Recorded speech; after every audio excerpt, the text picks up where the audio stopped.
I just bought the cheapest Rover P4 in UK. This was for an auction, and it's funny, but nobody really wanted it. Not even me until the very last second. So now it's time to get in the workshop and to see if I got myself a bargain or a mistake. So while we're gonna load it onto the trailer, let me show you how I ended up buying it. As you know, I've been saving every penny from my scrap to classic car challenge. I've reached a point where I have around £1,200 in the pot. Now, I could have used that to buy a project like the Talbot logo that we're working on, but honestly, I don't want my first classic car to be a restoration project. I've been told it's better to leave the restoration headaches to someone else and just buy a car that's already been sorted. Because I can't really afford a full restoration at the moment, and I don't want to wait months or years before I can drive it. It's been 84 years. I want something that actually runs. I actually want something I can use. I want a car that I can use as a daily driver. I hope you can swim, baby. So the hunt began. Can we see some cars? I wanted something simple, something common enough that parts won't be a nightmare. And you guys have been incredibly helpful. I got a lot of advice. I look at Morris Minor and MGBs. Everyone said they're reliable and easy to live with. But I keep thinking, for a first classic, maybe it's better to go a bit more affordable just to see how I get along with it. Then I found something else. I came across the Rover P4. From what I've been read, it's like a cheaper, more rugged version of a Jaguar MK2.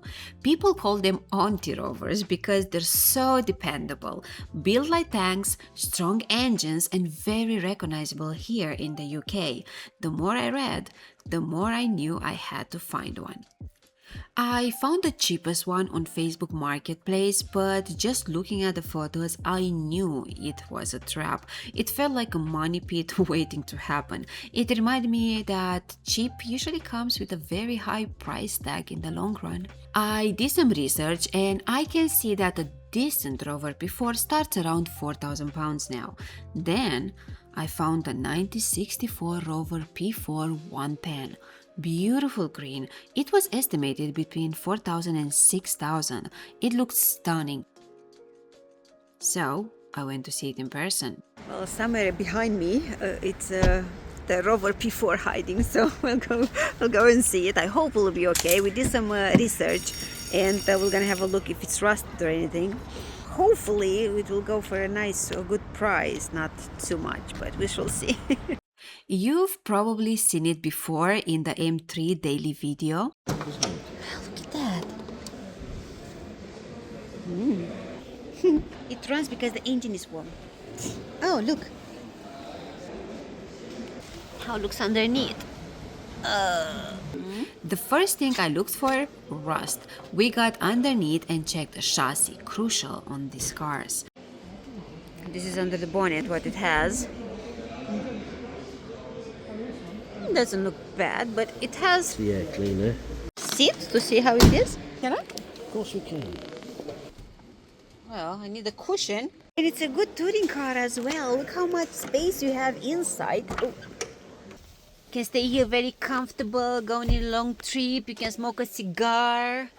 I like it. If you open both. Okay, let's hear it. Come on, baby. I even asked them to start it.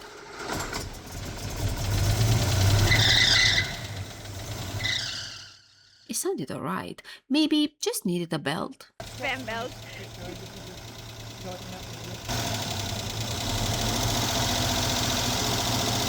Does it have a little click up? And not rockets, Well, something? Rockers and tappets, and I don't know what they normally sound like. It's not as smooth as I thought it was going to sound like. Well, that's why Yeah, it makes all noise. these noises when it started. But I was a bit confused seeing only one carburetor on a 110. It has only one SU carburetor when it's supposed to have two, but let's... So to make a proper comparison, I look at the one sitting right next to it. It's another one. A Rover P490, the one nobody was paying attention to. Still has one. But it turns out it's completely normal. The difference between a 90 and a 110 is mostly power. Same engine, just tuned differently. The 110 is a bit stronger, a bit more usable, which is exactly what I was looking for. It's very comfortable, actually. So on the front, it has brake discs. No, try to. Oh, it looks good. Come on, jump in. We're going on the trip. I checked the paperwork, not a massive history, but enough. If it's on the steering wheel, how he showed me. Oh, so it's just a workshop manual. No.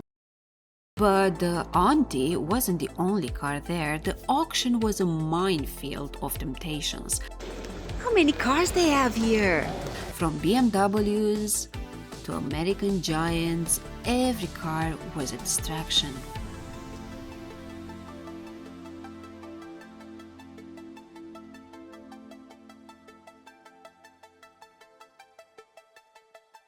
Well, I feel very.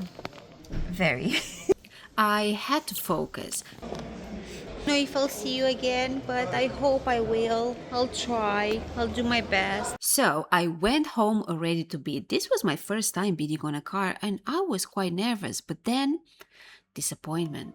Somebody already bid 5,100 on it. 5,000 already. And my maximum was 4,000, including the premium. It'll go to 5,000 and something. No, I don't think so. That's when I remembered the other Rover, the one nobody seemed to want.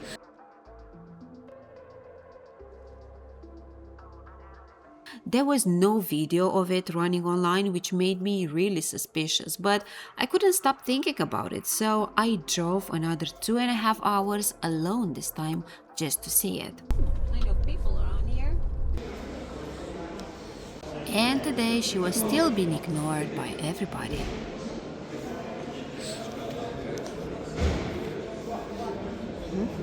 I hope nobody wants you, so I can take you.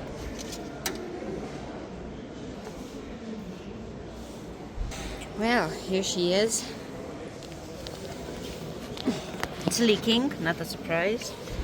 Well, it wasn't as pretty as the green one, but it was cheaper, estimated between 3,500 and 4,500. Well, this is in good condition, but we'll need a cleaning. For cleaning.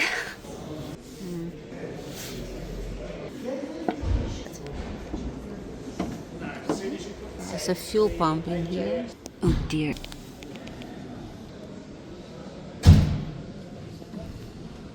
I guess see if it will start. So let's go and ask somebody. If I ask somebody, I think they're gonna come with the key to have it started. So we shall see after that.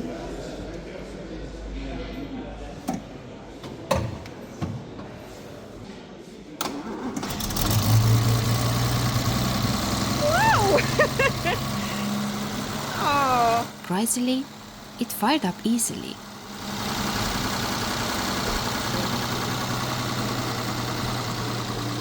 This is so smooth. Oh God, I like it. Oh, so these are all aluminium. Look at the dash, how cool and elegant it is. I like it. And it had more paperwork than the green one. That's always a good sign. My only concern was the mileage because it hadn't really changed between MOTs. Notice that it hasn't done any miles in a few years. Same miles, same miles, same miles here.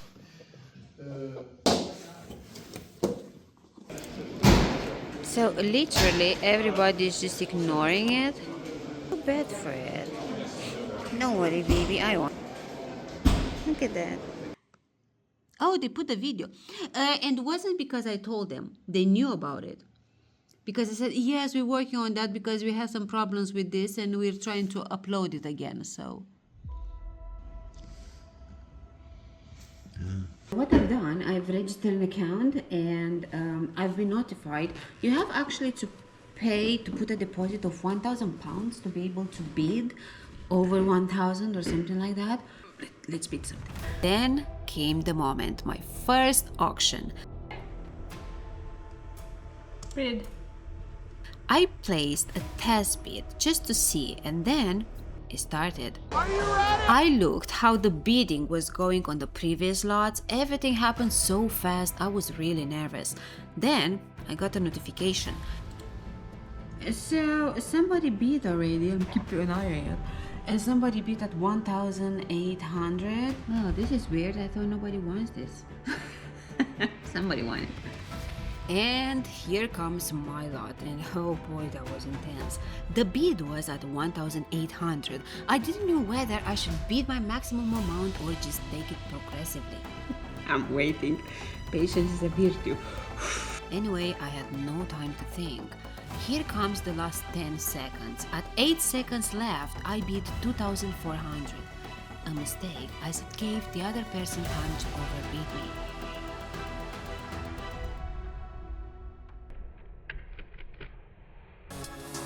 At the very last second, I got it for £2,700. The feeling was incredible. I finally understood why auctions are so addictive. I was on cloud 9. Well, it's still not finished. The wait began. The owner still had to accept my bid. And then the call came. I remember showing you around the car, so I'm really pleased you've got it now. Oh, yes, and I saw it I was the guy running. that started the car for you. Oh, thank you. Excellent stuff. They accepted. I finally bought my first classic car. And wow, what an incredible feeling. Well, guess what? It's time to go and pick up the Auntie No. I didn't have a trailer for this, so Colin stepped in. Well, it's ready. And there she was, waiting for me. A new journey starts here, our journey. The smell inside, the sound of the letter as I sat down.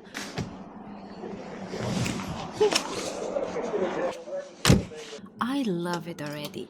And then I turned the key. Go on.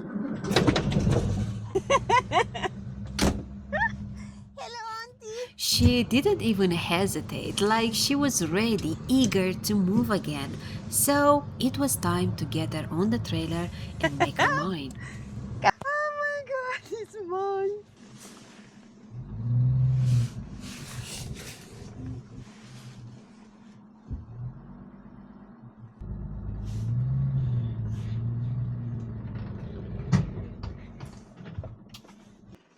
Really?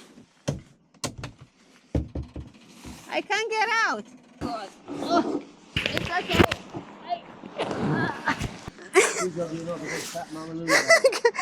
Because of the trailer, I could only open the door for about 10 centimeters. But I managed to squeeze.